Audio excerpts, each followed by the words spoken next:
जय हिंद। नमस्कार साथियों, मैं प्रवीण कश्यप और आप देख रहे हैं एग्जाम सफर। साथियों, आज की वीडियो होने वाली है विद्यालय प्रबंधन एवं नेतृत्व, या फिर आप इजी नोट से इसको रीड करेंगे तो विद्यालय नेतृत्व एवं प्रबंधन ऐसे करके इसका पेपर दिया है। तो इसमें हम लोग सातवां जो चैप्टर है उसको हम लोग यहाँ पर कंटिन्यू करने वाले हैं, जिसका नाम है स्कूल यानी कि विद्यालय, उसके कार्य और समाज से संबंध, स्कूल भवन डिजाइन, साज सज्जा और घटक, ये सारी चीज़ों के बारे में हम लोग स्टडी करेंगे। इनका क्या महत्व है हमारे जीवन में। तो आइए साथियों, हम लोग पहला दीर्घोत्तरी क्वेश्चन देख लेते हैं। साथियों, आपको बता दें कि बीएड का जो एग्जाम है वो इस बार आपका जो है वो सब्जेक्टिव मोड में होने वाला है। लेकिन पहले जो आपका बीएड एग्जाम होता था वो साथियों 3 आवर्स यानी कि 3 घंटे का होता था, बट इस बार आपका पेपर जो है वो 2 घंटे का किया जा रहा है। तो 2 घंटे का आपका पेपर होगा। तो आशा की जा रही है कि आपके लघुत्तरी, दीर्घोत्तरी और अति लघुत्तरी क्वेश्चनों के साथ पेपर बनाया जाएगा, क्योंकि लघुत्तरी, दीर्घोत्तरी और दीर्घोत्तरी जैसे पहले क्वेश्चन आते थे उसी तरह से दिया जाएगा। तो आप टाइम मैनेजमेंट नहीं हो पाएगा, आपको समय ज़्यादा चाहिए, वो है नहीं आपके पास। तो इसलिए आप बहुविकल्पी क्वेश्चन की प्रैक्टिस करते रहें, अति लघुत्तरी, लघुत्तरी और दीर्घोत्तरी क्वेश्चनों की प्रैक्टिस करते रहें, थोड़ा बहुत लिखने का प्रयास भी करते रहें। आइए हम लोग देखते हैं दीर्घोत्तरी क्वेश्चन 1। स्कूल या विद्यालय का अर्थ व परिभाषा बताते हुए उसके कार्यों की विवेचना कीजिए। कह रहे स्कूल या विद्यालय का अर्थ बताइए और उसकी परिभाषा बताइए। तो स्कूल विद्यालय का अर्थ, संस्कृत भाषा में विद्यालय विद्याधन आलय अर्थात विद्या का स्थान। स्कूल क्या है? विद्यालय क्या है? विद्या का स्थान है। स्थान इस रूप में विद्यालय का प्रयोग किया जाता है। विद्यालय को अंग्रेजी में स्कूल कहते हैं। स्कूल की शब्द की उत्पत्ति ग्रीक शब्द स्कॉल से हुई है। स्कूल शब्द की उत्पत्ति किससे हुई है? स्कॉल से हुई है, जिसका अर्थ है अवकाश। प्राचीन यूनान में इस अवकाश के स्थलों को स्कूल कहा जाता था और अवकाश को आत्मविकास करने के स्थान के रूप में माना जाता था। अवकाश क्या होता था? आत्मविकास करने का स्थान होता था। ग्रीक देशों में ऐसे स्थानों को विद्यालय कहा जाता था, जहां अवकाश के समय में विचार विमर्श होता था। कब? जब छुट्टियां होती थी तो आपस में विचार विमर्श होता था अथवा वाद विवाद होता था। देखो, विचार विमर्श एक अच्छा शब्द है, बात विवाद थोड़ा उससे हटके। लेकिन आज क्या होता है? आजकल तो बहस होती है, लोग अपनी बातों को मनवाने का प्रयास करते हैं, जबकि ये नहीं सोचते कि हमारे में जो कमियां हैं उसको हम लोग मान लें। लेकिन बाद में ये स्थान सुनियोजित ढंग से शिक्षा प्रदान करने वाले केंद्र के रूप में परिवर्तित हो गए। कौन से? जहां पर बात विवाद और विचार विमर्श किए जाते थे। आइए साथियों आगे देखते हैं विद्यालय या स्कूल की परिभाषा। तो हुमायूं कबीर के अनुसार विद्यालय सामुदायिक जीवन की अभिव्यक्ति है। क्या है? सामुदायिक जीवन की अभिव्यक्ति है। कौन? विद्यालय।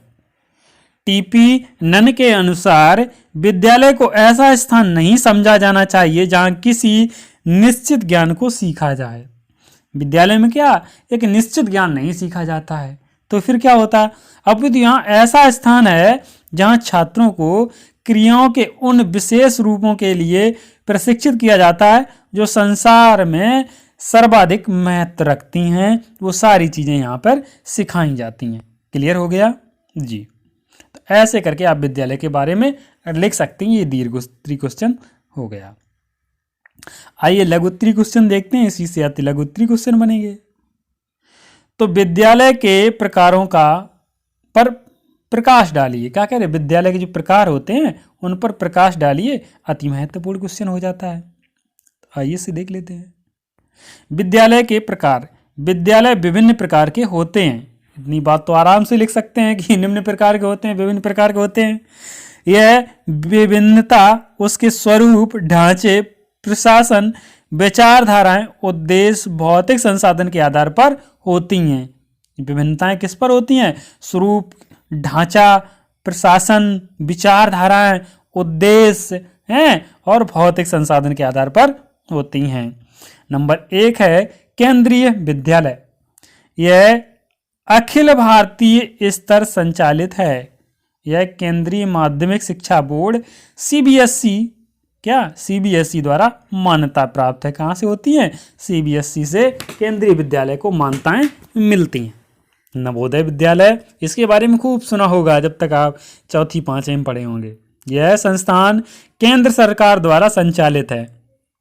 कौन संचालन करता है? केंद्र सरकार, जो ग्रामीण प्रतिभाशाली विद्यार्थियों के लिए निःशुल्क आवास, भोजन एवं शिक्षा की व्यवस्था करता है। अगर नवोदय में आपका सिलेक्शन हो जाता है तो आपको क्या मिलता है? निःशुल्क आवास मिलता है, भोजन मिलता है और शिक्षा की व्यवस्था करता है। यह केंद्रीय माध्यमिक शिक्षा बोर्ड द्वारा मान्यता प्राप्त है। किससे मान्यता प्राप्त है? केंद्रीय माध्यमिक शिक्षा बोर्ड द्वारा मान्यता प्राप्त है। तीसरा आ जाता है निजी विद्यालय। ठीक है, निजी से समझ गए, निजी ऐसे विद्यालय जिनका पूरा संचालन निजी संस्थान द्वारा होता है। ऐसे विद्यालयों में कर्मचारियों को वेतन संस्था द्वारा ही दिया जाता है। ठीक है, और इसके बारे में आप जो भी लिख सकते हैं वो लिख सकते हैं। किसके कर्मचारी जो होते हैं वो निजी होते हैं, ऐसे करके कुछ भी लिख सकते हैं इसके बारे में, जो भी आप डाटा इसके बारे में जानते हैं। तो कुछ पॉइंट अपने आप भी लिख सकते हैं। संस्कृत विद्यालय, संस्कृत से मतलब आप समझ ही गए होंगे, भाषा एक। इस विद्यालय में वेदों का अध्ययन कराया जाता है। जब संस्कृत है तो फिर वेद पढ़ाए जाएंगे। पूजा, प्रार्थना, मंत्र इनकी दैनिक गतिविधियों में शामिल हैं। कौन कौन चीजें? पूजा, प्रार्थना, मंत्र इनकी दैनिक गतिविधियों में शामिल होते हैं। मूलतः संस्कृत पर अधिक ध्यान दिया जाता है। बात यह है कुल मिलाकर कि इसमें संस्कृत पर बहुत ज्यादा ध्यान दिया जाता है। क्लियर? अगला आपका होगा मिशनरी स्कूल। तो ब्रिटिश काल से ईसाई धर्म से जुड़े संगठनों से प्रभावित यह विद्यालय सीबीएसई द्वारा मान्यता प्राप्त है। कौन से? Missionaries school. ठीक है, अब आता है आपका आर्मी वेलफेयर सोसाइटी द्वारा संचालित विद्यालय। इन विद्यालयों का प्रशासन रक्षा मंत्रालय के पास होता है। आर्मी यानी कि रक्षा, रट्टा मार लो। सेना के प्रशासनिक अधिकारी इनका प्रशासन करते हैं। ठीक है, मिलिट्री स्कूल, मिलिट्री भी समझ लो उसी से संबंधित है। तो ये विद्यालय भी रक्षा मंत्रालय द्वारा संचालित है। मदरसे, तो मदरसे मुस्लिम समुदाय के बच्चों को धार्मिक शिक्षा दी जाती है। किनमें? मदरसों में। ठीक है, ये अलग बात है कि कभी कभी मदरसों में अनुचित शिक्षा भी दी जाती है, लेकिन खैर हम लोग यहाँ पर ये चीज़ नहीं लिखेंगे। मदरसों के बारे में सीधा लिखेंगे मुस्लिम समुदाय के बच्चों को धार्मिक शिक्षा दी जाती है। आदर्श विद्या मंदिर मूलतः विद्या भारती द्वारा संचालित, किससे? विद्या भारती द्वारा संचालित एवं हिंदी भाषा का प्रमुखता जोर देता है। किस पर जोर देता है? ये हिंदी भाषा पर प्रमुख जोर देता है। फिर आगे आते हैं सरकारी स्कूल। राज्य सरकार द्वारा जनता को सुलभ शिक्षा उपलब्ध कराने हेतु प्रत्येक 1 किलोमीटर पर विद्यालय की योजना है। कितने पर? प्रत्येक 1 किलोमीटर, राज्य सरकार द्वारा। ठीक है, इस पे केंद्र सरकार नहीं, राज्य सरकार द्वारा जो सरकारी स्कूल होते हैं। वो अलग बात है कि 1 किलोमीटर के बाद भी होते हैं, इसलिए बेचारे बीएड वाले, बीटीसी वाले घूम रहे हैं। टीचर्स और स्टूडेंट का अनुपात ठीक नहीं है। अब यही 1 किलोमीटर पर विद्यालय होना चाहिए। आप अपने क्षेत्र से अनुमान लगाएं कि आपके क्षेत्र में 1 किलोमीटर पर विद्यालय है। वर्तमान में सभी गांवों में इस प्रकार के विद्यालय हैं, ऐसा डाटा कहता है। लेकिन आपका गांव अगर ऐसा है जिसमें विद्यालय नहीं है तो हमारे से कोई इसमें शिकायत नहीं है। ठीक है, आप सोचिए, इस तरह से आपको लिखना है। आगे क्वेश्चन नंबर 2, विद्यालय भवन निर्माण के चरण बताइए। चरण मतलब स्टेप, क्या क्या स्टेप होते हैं। तो विद्यालय भवन निर्माण के चरण, विद्यालय भवन निर्माण हेतु क्रमवार चरण निम्न है। क्या होना चाहिए विद्यालय भवन के लिए? छात्र संख्या अनुसार भविष्य आकलन शायद, मतलब भविष्य में भी छात्र बढ़ेंगे घटेंगे, ये बात। भवन के आकार का निर्माण किया जाता है, कितने स्टूडेंट आएंगे उसी हिसाब से बैठने की व्यवस्था। भाई हम लोग रसोईया करते हैं तो कहते हैं 500 आदमी की व्यवस्था है, 1000 आदमी की व्यवस्था है। कोई बड़ी पार्टी होती है वो कहती है 5000 आदमी की व्यवस्था है। तो उसी हिसाब से होता है ना, बैठाएंगे कहाँ, पंडाल कहाँ लगवाएंगे, खिलाएंगे क्या। भूमि प्रबंधन, उसी हिसाब से भूमि का चयन किया जाता है। भूमि का चयन उपलब्ध भूखंडों पर का चयन है, उपलब्ध भूखंडों का चयन। नंबर 4, भूमि के स्वामित्व का प्रबंधन। अभिलेखों का नाम भूमि कराना, मतलब स्कूल के नाम जमीन कराना। न पता लगे आपने बिल्डिंग बना के रखी, फिर मुखिया जी बोले ये तो मेरी जगह थी, हम इसमें भूसा बनेंगे। 5वां, भवन आकार का चयन, मतलब नक्शा बनाया जाता है। ठीक है, बिना नक्शा के कुछ होता ही नहीं आजकल।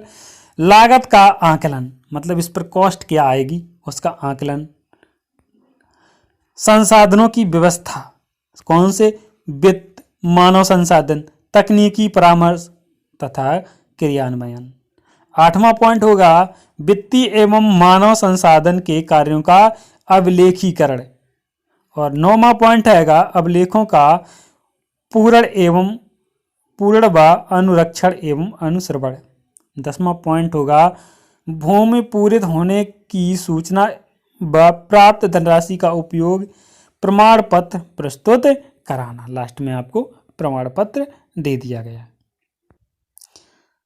आगे देखते हैं, विद्यालय भवन में लर्निंग कॉर्नर किसे कहते हैं। ठीक है, लर्निंग कॉर्नर। तो विद्यालय अधिगम को स्वामित्व प्रदान करने हेतु विद्यालय भवन में शिक्षण अधिगम सामग्री व लर्निंग कॉर्नर का प्रबंध किया जाता है। प्रत्येक विद्यालय में एक लर्निंग कॉर्नर की व्यवस्था की जाती है जो विद्यालय कक्षा के किनारे होता है।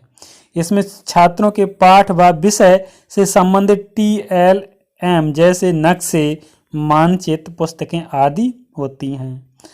छात्र जब चाहता है जाकर उन वस्तुओं को उलटता पलटता है, मतलब देखता है, पढ़ता है तथा उनसे सीखता है। लर्निंग कॉर्नर के प्रयोग हेतु बच्चों को प्रेरित करने के लिए आकर्षक सामग्री व पुस्तकें संग्रहित की जाएं तथा शिक्षकों द्वारा प्रयोग के समय उचित शिक्षा निर्देशन व जानकारी बच्चों को दिया जाए ताकि बच्चे लर्निंग कॉर्नर का लाभ उठा सकें। इसमें गत वर्ष उत्तीर्ण कर चुके छात्रों की पुस्तकें भी लेकर रखी जा सकती हैं। जो पिछली बार पास हो चुके उनसे कह दो भैया अपनी पुस्तकें यहाँ छोड़ दो ताकि आपके जूनियर्स भी इससे पढ़ सकें। ठीक है। चौथा क्वेश्चन, विद्यालय भवन के प्रमुख कक्ष पर प्रकाश डालिए। साथियों इसको जब रीड कर रहे हैं कितना इंटरेस्ट लग रहा है, मजेदार चीज। कुछ लोग होंगे लेजी से, हो सकता है वीडियो भी बंद कर चुके हों, सुनने लायक नहीं रहते हैं। ठीक है, उन्हें इंटरेस्ट ही नहीं लगता है। तो विद्यालय भवन के प्रमुख कक्ष, एक विद्यालय भवन के अंतर्गत निम्नलिखित प्रकार के विद्यालय कक्ष होने चाहिए। किस प्रकार के विद्यालय कक्ष होने चाहिए? अब देखिए एकदम से आपके दिमाग में पूरे स्कूल का ढांचा आएगा कि क्या क्या होता है। प्रधानाचार्य कक्ष होता है, नहीं होता है। विद्यालय भवन चाहे बड़ा हो या छोटा, प्रधानाचार्य कक्ष होना आवश्यक है।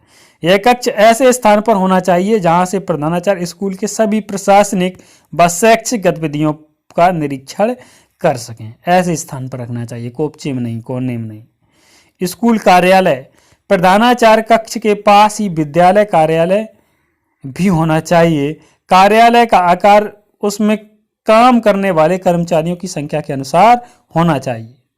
आगंतुक कक्ष मतलब गेस्ट के लिए जो कक्षा होता है, तो विद्यालय में एक आगंतुक कक्ष भी होना चाहिए क्योंकि अभिभावकों का आना जाना लगा रहता है।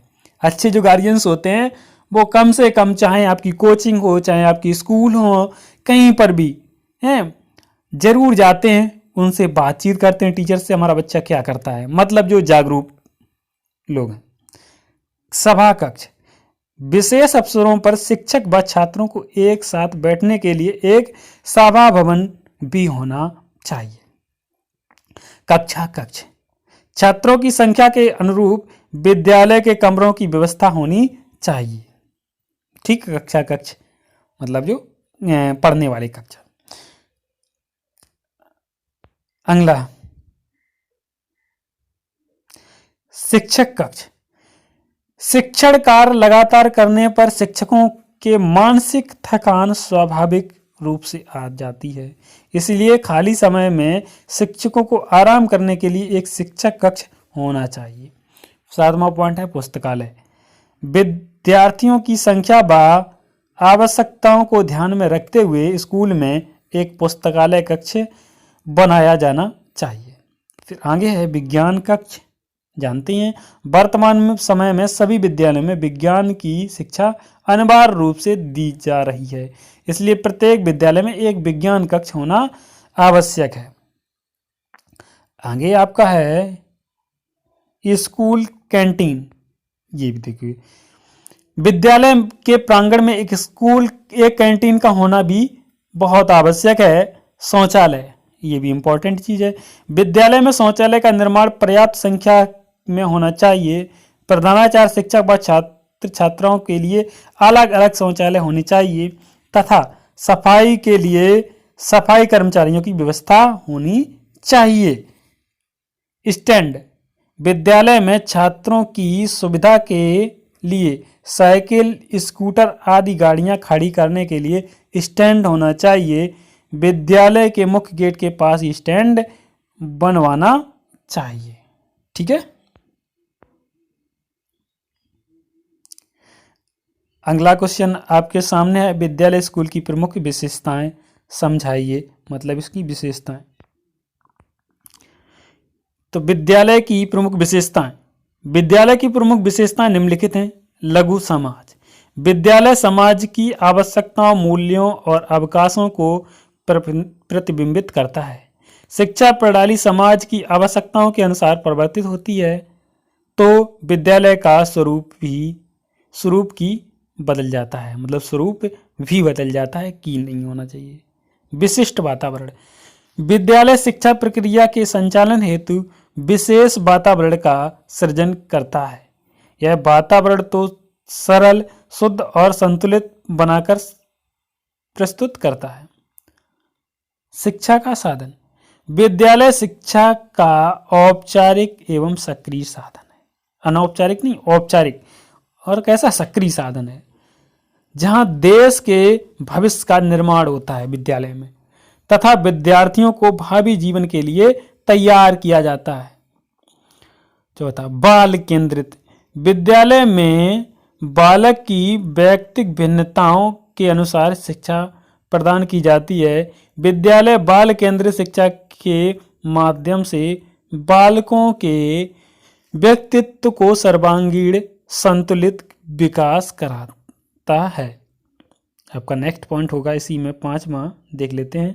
सामाजिक प्रगति का साधन, विद्यालय समाज को योग्य नागरिक प्रदान करके उसके विकास में महान योगदान देता है। इसी के द्वारा नए विचारों को जन्म दिया जाता है। यह ज्ञान व कौशल में वृद्धि करके समाज के विकास में भागीदार बनते हैं। इसी कारण से विद्यालय को समाज का लघु रूप कहा जाता है। नेक्स्ट क्वेश्चन है आपका, विद्यालय की आवश्यकता एवं महत्व को समझाइए। विद्यालय की आवश्यकता एवं महत्व, समाज में विद्यालय के स्थान, महत्व और आवश्यकताओं पर प्रकाश डालते हुए एस बालकृष्ण जोशी ने लिखा है कि किसी भी राष्ट्र की प्रगति का निर्माण विधान सभाओं, न्यायालयों और फैक्ट्रियों में नहीं वरन विद्यालयों में होता है। कहाँ नहीं होता है? ना तो विधान सभाओं में होता है, ना न्यायालय में होता है, ना फैक्ट्रियों में होता है, वरन का मतलब बल्कि विद्यालय में होता है। विद्यालय को यह महत्वपूर्ण स्थान निम्नलिखित कारणों से दिया जाता है। ऊपर ही देख चुके कि बालक के सर्वांगीण विकास करता है, कौन करता है? विद्यालय करता है। तो यहीं से स्पष्ट हो जाता है ना। तो देखिए, अभिभावकों की व्यवस्थाओं के चलते विद्यालय विद्यार्थियों का संपूर्ण उत्तरदायित्व निभा रहे हैं। कौन? विद्यालय।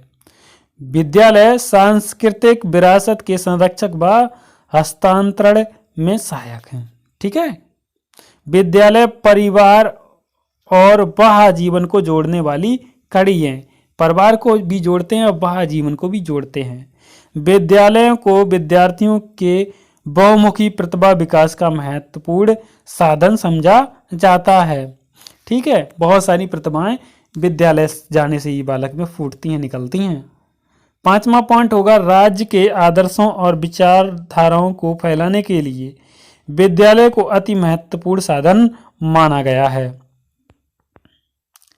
इसलिए कहते हैं कि एक राष्ट्र के विद्यालय उसके जीवन के अंग हैं, जिसका विशेष कार्य है उनकी आध्यात्मिक शक्ति को दृढ़ बनाना, उसकी ऐतिहासिक निरंतरता को बनाए रखना, उनकी भूतकाल की सफलताओं को सुरक्षित रखना और उसके भविष्य को आश्वस्त कराना। 5वां पॉइंट होगा, भौतिक संसाधन प्रबंधन की विशेषताएं स्पष्ट कीजिए। तो भौतिक संसाधन प्रबंधन की विशेषताएं निम्नलिखित हैं। पर्याप्तता, स्कूल प्रांगण में सभी पाठ्य क्रियाएं, पाठ्य सहायक क्रियाएं तथा सामुदायिक क्रियाओं के लिए पर्याप्त स्थान व सभी प्रभावशाली एवं कुशल सुविधाओं की पर्याप्त व्यवस्था होनी चाहिए। 4 बातें, स्थल एवं परिवेश, क्षेत्र योजना। 4था पॉइंट होगा, रचना के डिजाइन पर विशेष ध्यान दिया जाना चाहिए। आगामी पृष्ठों में इनकी सविस्तार व्याख्या की जाएगी।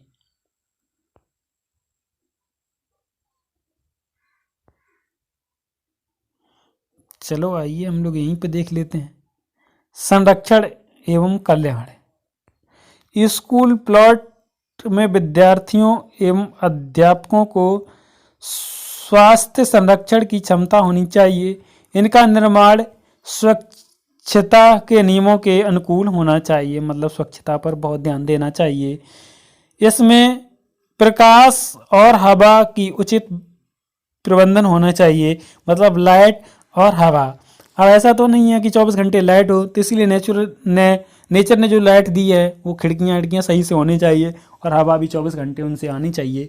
अगर पंखे नहीं चल पा रहे हैं तब भी गर्मी नहीं लगनी चाहिए। स्कूल प्रांगण सुरक्षित स्थान पर मुख्य सड़क से दूर स्थित होना चाहिए ताकि छोटे बच्चों के लिए किसी प्रकार का खतरा ना हो, क्योंकि मुख्य सड़क से जब दूर होंगे तो क्रॉस करने में उन्हें बच्चों को दिक्कत नहीं आएगी। है वैसे ही भी देखते हैं, ताका झांकी होती रहेगी, मेरे पापा निकल गए, कोई कहेगा मेरी मम्मी निकल गई, तो इस तरह से बातें नहीं होंगी।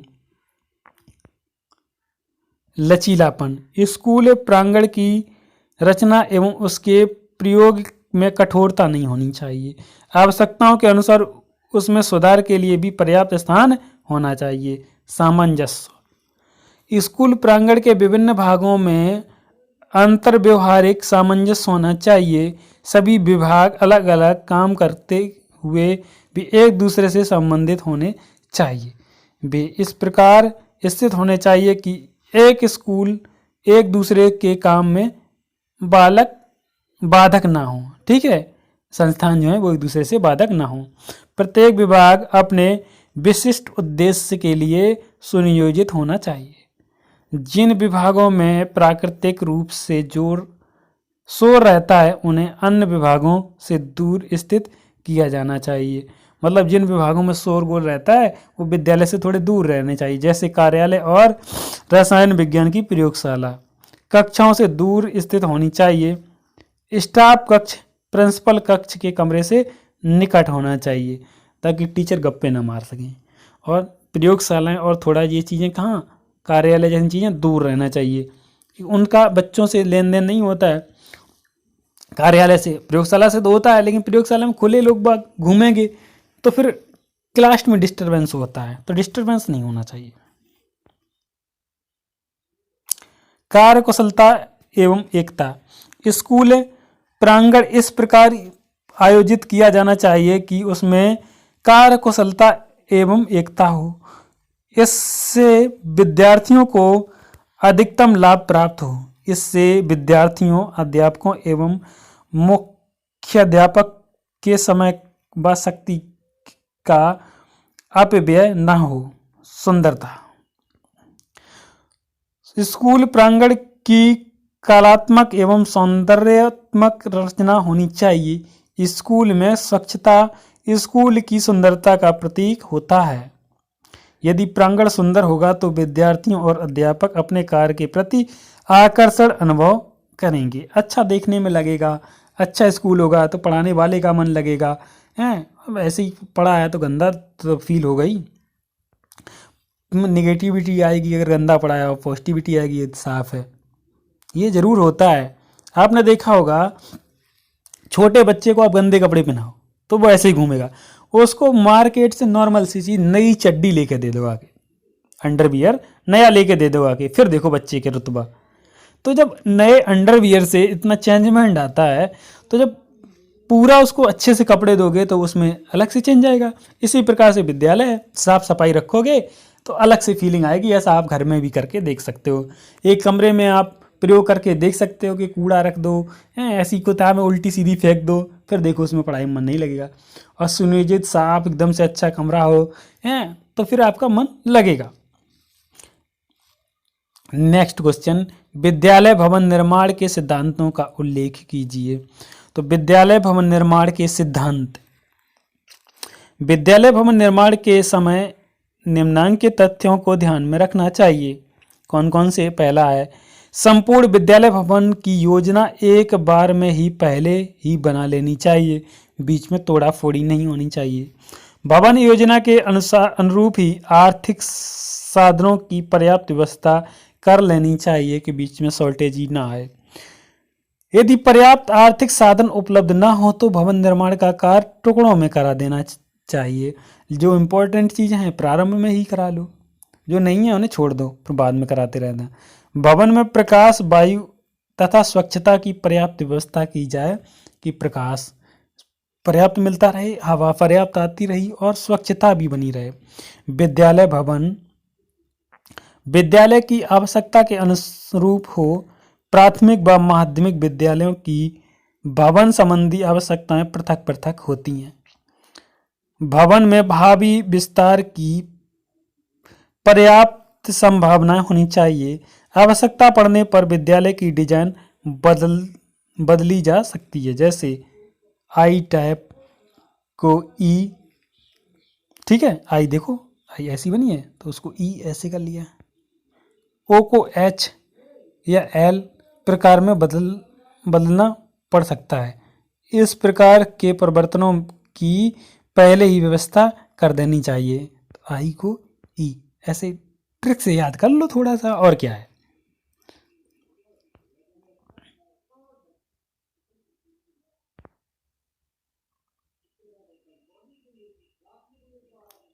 आइए साथियों 9वां क्वेश्चन देखते हैं। विद्यालय छात्रावास पर संक्षिप्त टिप्पणी लिखिए। तो छात्रावास वास्तविक अर्थ में एक उत्तम घर का स्थान ग्रहण करता है। यह सामान्य घरों से उत्तम स्थितियां एवं सुविधाएं प्रदान करके बहुत महत्वपूर्ण कार्य कर सकता है। अतः छात्रावास की स्थापना शुद्ध, शांत तथा शिक्षा उपयोगी वातावरण में तथा विद्यालय के समीप की जानी चाहिए। छात्रावास मुख्य सड़क व कोलाहल से दूर, स्वच्छ, स्वास्थ्यप्रद एवं खुले स्थान पर स्थापित होना चाहिए। बालकों के खेलने कूदने का मैदान इसके पास हो तो बहुत सुविधा रहती है। यह कहना अनुपयुक्त नहीं होगा कि एक उत्तम छात्रावास शिक्षा में बड़ा ही महत्वपूर्ण भाग लेता है। छात्रावास में बालकों के शारीरिक, मानसिक, नैतिक आदि सभी पक्षों के विकास के लिए वे सुविधाएं प्राप्त होती हैं जो सामान्य घरों में नहीं पाई जाती हैं। छात्रों के शारीरिक पक्ष के विकास के लिए पौष्टिक भोजन, स्वच्छ जल, शारीरिक व्यायाम, खेल कूद की उपयुक्त व्यवस्था रहती है। मानसिक विकास के लिए पुस्तकालय, वाचनालय तथा अध्ययन करने के लिए उचित प्रकार की व्यवस्था की जाती है। बालकों के नैतिक विकास के लिए उन्हें नियमित जीवन व्यतीत करने तथा उपयुक्त आदतों के विकास के लिए अवसर प्राप्त होते हैं। छात्रावास में आत्मनिर्भरता व आत्मविश्वास जैसे गुणों का भी विकास होता है तथा बालक अनुशासन युक्त व संयमित जीवन व्यतीत करना सरलता से सीख जाते हैं। रूसो ने छात्रावास के जीवन की उपयोगिता के संबंध में लिखा है, खेल के मैदान में तथा छात्रावास में बालक एक दूसरे से जो पाठ सीखते हैं वे विद्यालय में सीखे हुए पाठों से 100 गुना अधिक उपयोगी होते हैं। समझ लीजिए, मतलब विद्यालय से इम्पोर्टेंट हो गया क्या? छात्रावास। लेकिन बिना विद्यालय के छात्रावास फिर होगा ही नहीं, इसलिए विद्यालय के निकट छात्रावास जरूर बनवाना चाहिए।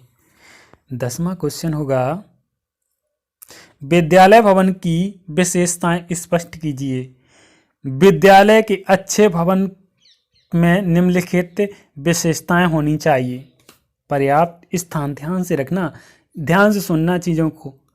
विद्यालय भवन में पर्याप्त स्थान होना चाहिए। स्थान की पर्याप्तता का निर्माण अनेक बातों पर निर्भर करता है, जैसे छात्रों की संख्या के हिसाब से, विद्यालय का स्वरूप, पढ़ाए जाने वाले विषयों की संख्या, पाठ्यक्रम सहगामी क्रियाओं की संख्या एवं भावी योजनाएं इत्यादि। ठीक है। चोल आर्थिक भवन, चलो आर्थिक भवन को देख लेते हैं। लोच, विद्यालय भवन ऐसा हो जिसमें आवश्यकता पड़ने पर सुविधा अनुसार परिवर्धन तथा संशोधन किए जा सकें। इससे विद्यालय को भावी विकास की सुविधाएं रहती हैं और भविष्य में विकास होने पर भवन संबंधी कठिनाइयों का सामना नहीं करना पड़ता। आर्थिक भवन चाहे छोटे हों ही क्यों ना हो, सुनियोजित व साफ सुथरे होने चाहिए। भवन देखने में अच्छा तथा आकर्षक हो। सुविधा युक्त भवन में सभी आवश्यक सुविधाएं होनी चाहिए। भवन में शौचालय की व्यवस्था हो, कमरों में हवा प्रकाश की समुचित व्यवस्था होनी चाहिए, खेलकूद मनोरंजन कॉमन कक्ष आदि होने आवश्यक है। शांत वातावरण बहुत इंपॉर्टेंट चीज है।